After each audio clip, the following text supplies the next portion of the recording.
¿Año difícil va a ser el 2016? Es la pregunta como para romper el hielo, con el Alejandro Taborda, que está con nosotros. Gracias, Alejandro. ¿Qué tal? Buenas tardes, gracias por la invitación. ¿Va a ser un año difícil el 2016? Por lo menos el primer semestre seguro, ¿no? Evidentemente, después de las medidas económicas tomadas por el actual gobierno, donde evidentemente era necesario esto de sacar el cepo para liberar esa prisión con que estábamos metidos todos, ¿no? Desde el 2010, eso produjo una tremenda transferencia de ingresos de un sector al otro. Evidentemente el sector más ganador es el exportador, fundamentalmente el agroexportador, porque las exportaciones industriales que se fueron perdiendo del 2010 al 2014, evidentemente va a ser complicado retomarlas rápidamente. La importación industrial lleva su tiempo y los mercados perdidos están.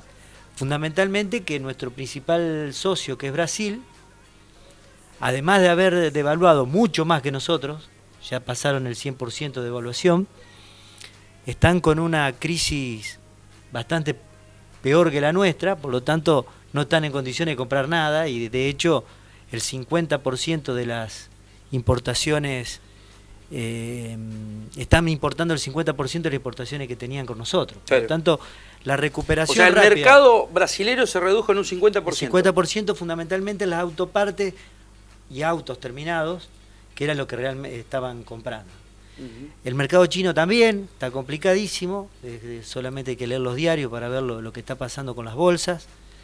El precio de los commodities también cayó un montón, por lo tanto también lo que uno esperaba de la venta de alimentos rápida, los precios están cayendo día a día, por lo tanto evidentemente el viento de frente lo tiene, por más medidas necesarias que tomó este gobierno, y a eso le tenemos que sumar una baja en el poder adquisitivo de la gente. Evidentemente esto con la inflación de estos últimos 2 meses, hasta que las paritarias recompongan el valor del salario, va a llevar su tiempo. También esas paritarias van a traer una conflictividad lógica. ¿Lo ves de esa forma, digamos? Que va a costar recuperar, porque algunos dicen, bueno, no solamente hay que sumar esta inflación de los últimos 2 meses, sino que puede haber directa relación entre la devaluación y hacia los precios, digamos. Lógicamente, eso lo sufrimos todos.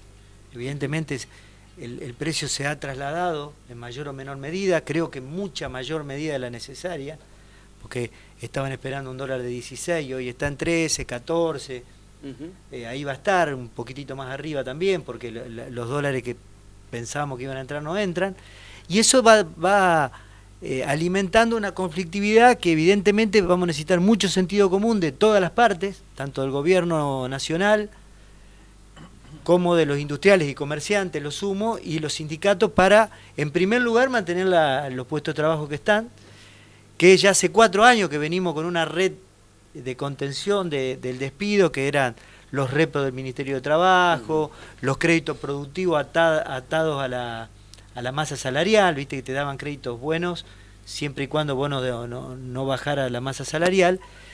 Eso todavía está si sigue, si no sigue. Lo que sí estamos viendo que el pequeño y mediano industrial está pagando tasa de interés de 35-40%, lo cual baja de venta con esa tasa de interés para financiarse, es el peor escenario. Yo lo escuchaba el otro día a Cristiano Ratazzi, que es una especie de vocero, digamos, de las autopartes, de las automotrices. Él dice que espera que este gobierno no está contento, digamos, con este dólar, y espera un dólar a 17 pesos, ni siquiera 16, 17 pesos. ¿Esta es el resumen, digamos, de lo que empieza el industrial hoy, o es solamente un sector aislado dentro del pensamiento de los industriales? Sí, mirá, la industria nacional, el 80% está destinado al mercado interno. Ese mercado interno, tener un dólar competitivo, por supuesto que es útil, pero evidentemente lo que necesita es consumo de la gente. El 20% es exportador, fundamentalmente en autos, que evidentemente Cristiano Ratazzi es partidario del dólar super alto para, evidentemente, tener más rentabilidad. Siempre nosotros dijimos que el valor del dólar es totalmente aleatorio a un montón de circunstancias que implican una exportación o ser competitivo. Lo fundamental es cuánto el industrial, cuánto vende, y si exporta, cuánto realmente recibe en su cuenta corriente. Teníamos un dólar a 9 pesos y pico, pero había retenciones a la industria. Tenemos una logística de terror, porque de terror, todo en camiones, todo carísimo, servicios malos, todo es caro, todo no anda. O yo escuchaba hoy, no hay respeto a las instituciones. Por lo tanto, uno, ¿es competitivo con un dólar a 20 pesos, a 30 pesos, o es competitivo por otra circunstancia que a nosotros nos está faltando? Evidentemente el dólar, el valor del dólar es un síntoma de lo que queremos hacer como sociedad. Claro. Y fundamentalmente económica, porque si no siempre vamos a estar pidiendo un dólar más alto. Que se aclare realmente desde el sector industrial de que voces como la de Rattasi son la minoría dentro de todos los componentes de justamente el sector industrial.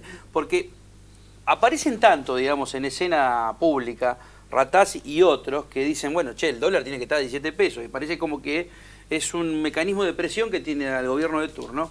Y dice, bueno, yo hablo por los industriales. No hablás por los industriales, hablás por la minoría, un pequeño sector de los industriales, porque el 80% es de producción para consumo local. Es importante. Es importante, hoy por hoy es lo que está dando sustento a una actividad que yo cuando hablaba el año pasado, decía, ¿cómo está la actividad de ustedes? Mirá, los que exportan están mal. Los que apuntan a las piezas, al sector agropecuario, cosechadoras, toda esta parte que está apuntada al agro está mal. Pero las que están en el mercado interno no le está yendo tan mal, fundamentalmente las alimenticias. Entonces, evidentemente, una situación que da vuelta la torta no es que beneficie a todo el mundo, y fundamentalmente a las pymes. Yo siempre digo que nosotros en la Unión Industrial de Santa Fe tenemos muchísimas empresas multinacionales muy grandes asociadas, pero ellos tienen su propia estrategia de negocios, su propio plan de inversiones, se financian, no van a ir a descontar un cheque, se financian de otra manera. Está bueno las de regulación y que se puedan financiar de sus casas matrices, pero evidentemente la matriz productiva que implementó el gobierno nacional en estos últimos 12 años, evidentemente la erró en apuntar a estos sectores que necesitan un dólar muy alto y a la industria electrónica del sur, que también ha sido totalmente deficitaria, fundamentalmente en divisas. Ya está el senador Felipe Micli, que en un ratito vamos a estar conversando con él, gran protagonista de la política de la provincia de Santa Fe, de uno de los líderes de un espacio muy fuerte territorialmente como es el NEO, en la UCR, dentro del Frente Progresista. Vamos a hablar justamente del escenario político en un ratito nada más, así que ya se pueden comunicar al 0342-155-022-000. Arrancamos con las preguntas de mis compañeros. Para el presidente de la Unión Industrial, vamos con Héctor Galeno. Dale. Dos preguntas, Alejandro. Sí, la primera, ¿hubiese preferido gradualidad en las medidas que adoptó, las primeras medidas que adoptó Macri respecto al dólar y a principalmente al dólar y al levantamiento del cepo? Y la segunda es, ¿qué se va a discutir en las paritarias? Porque no hay datos oficiales de inflación, el INDEC no lo está dando hasta que se regularice su situación interna. Las consultoras privadas nunca fueron una referencia a la hora de discutir el salario. Así que empezamos por la primera. ¿Hubiesen preferido gradualidad? Mirá, no se ve que fundamentalmente hubiera preferido más mesura en las declaraciones previas.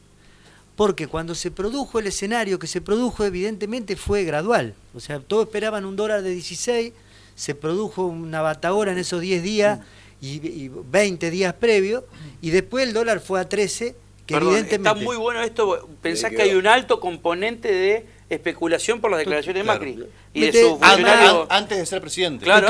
Entonces, y siempre las declaraciones son tomadas por los especuladores de siempre, que son los que venden cuando hay que vender ni vos, ni yo, ni cualquier industrial, ni comerciante sabe cuánto va a valer. Hay gente que sí lo sabe. Y evidentemente son los que siempre ganan. Vendieron... ¿No se toma también dentro de esa especulación previa a la elección, por ejemplo, la actitud de la oposición de decir, de quien ahora es oposición, ¿no? De Daniel Scioli en ese caso, decir, el dólar se va a 20, el dólar se va a 20, digo, lo que ellos llamaban campaña del miedo? Totalmente, todos tuvieron su componente. Uno por las declaraciones imprudentes, el otro por la campaña del miedo. Y en el medio quedamos nosotros con que en el supermercado te aumentaron calculando a $1.16, después muy poco lo tomaron a 13,50, a 14, y evidentemente ya el lío estaba hecho. Sí, una vez que suben, nunca los precios bajan. El claro ejemplo de la nafta con el barril de petróleo, pero en todos los precios, una vez que suben, medicamentos. Por más que el dólar hayan hecho, digamos, un dólar a futuro de 16, y no te lo retroceden a 13. Bueno, mañana sube la nafta. Mañana sube la nafta 6%. 6% y en marzo otro 6%. Exacto. O sea, en el primer trimestre, eso va a ser un componente también de... Claro. Inflación, claramente, muchachos. Claramente. 12% en el primer trimestre. Y se especula a ver cómo avanza la inflación a julio por si tiene que haber otro aumento más. Otro aumento de 6. Tercer aumento. Y la segunda pregunta era la segunda, mirá, uno siempre pide sentido común. Lo pedíamos hace 3 años, 2 años, 4 años. Siempre pedimos un sentido común, decir, primero, negociemos una mejora de salario, pero pensando en el que no tiene trabajo o en el que lo puede perder, evidentemente. Vos cuando metés un reclamo muy fuerte, en demasía, después para recular y arreglar con las bases se te hace complicado. Por lo tanto, uno pide mesura en las declaraciones de la parte sindical, en decir, hagamos un primer tramo con una recomposición salarial lógica, y como yo te decía, se cree también que el industrial argentino o nacional no quiere darle mejora a su salario, y evidentemente son los clientes que tiene el industrial.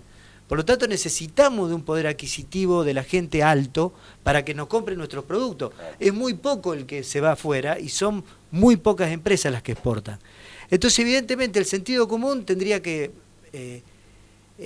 prevalecer en todas estas pujas de poder y sí decir, vamos a esperar un escenario mejor, que creemos, siendo optimistas, que el segundo semestre, cuando se acomoden las variables, evidentemente va a haber un escenario de mayor recuperación. La última pregunta, Malevo Ferreira. 30% dijeron, o por encima de 30% serían los pedidos de la CGT unificada. ¿Es lógico 30%? Y yo pienso que va a estar entre el 25 y el 30% la pelea, viste que después la negociación, después que está que un plus, que viene el ajuste, que hay bonos, que termina redondeando otro porcentaje por ahí complejo. Termina de acuerdo al sector. Lo que sí es muy complicado, como yo te decía, para la pequeña y mediana industria, con un escenario de tasa de interés del 35 al 40%, sin ningún tipo de apoyo final, porque volaron todas las líneas productivas que había hasta diciembre, en una realidad no hay ninguna. Con una baja de demanda va a ser complicado poder. Ahora, ¿no es un poco acceder. temerario que el ministro de Economía diga, tengan cuidado, digamos, con los ajustes salariales o las recomposiciones salariales, cámbienla, digamos, porque no haya despidos? Sí, o sea, ¿no es un poco temerario esa afirmación? Nuestro país es totalmente pendular, ¿viste? Pasamos de un tiempo que el ministro de Economía te decía, hay que darle porque los empresarios se están quedando con... Y vamos al otro extremo por ahí que decimos, flaco, arreglen porque se van a quedar sin trabajo. Entonces yo digo que pidiendo mesura, y como estoy diciendo en este momento, si sentido común, vamos a mantener la puesta de trabajo, vamos a hacer lo que las empresas pueden hacer, vamos a trabajar todos juntos por un mercado interno, evidentemente un discurso más acorde a la circunstancia vendría mucho mejor para todos. Gracias, Alejandro. Gracias a ustedes. Muchas gracias. En un ratito, Felipe Micli con nosotros, uno de los líderes del radicalismo en la provincia de Santa Fe. Vamos a estar conversando sobre todas estas cuestiones que tienen que ver con el escenario provincial y nacional, no solamente político, sino económico. Y cómo el político, esto yo lo quiero preguntar a Micli, porque siempre absorben todas las críticas los políticos en los conflictos sociales, en la resolución de los conflictos sociales. ¿Y la pata del Poder Judicial dónde queda? ¿Dónde queda la pata del Poder Judicial para la resolución de los conflictos sociales? ¿O los funcionarios del Poder Judicial son únicamente funcionarios de escritorio? Pues no he visto realmente con estos cortes, vuelvo a la cuestión de los cortes, no he visto, no conozco, si ustedes me pueden informar como televidentes, realmente, no conozco funcionarios del Poder Judicial que estén con la policía, con el funcionario político, tratando de resolver estos conflictos sociales, que son de todos. Sí. No solo los cortes de hoy, se me viene a la cabeza y a la memoria rápidamente, Rodri, la protesta que sucedió en la legislatura por el descanso dominical, claro, donde terminó destrozada parte de la legislatura. Allí también, digamos, tampoco hubo una actuación judicial que pueda llegar a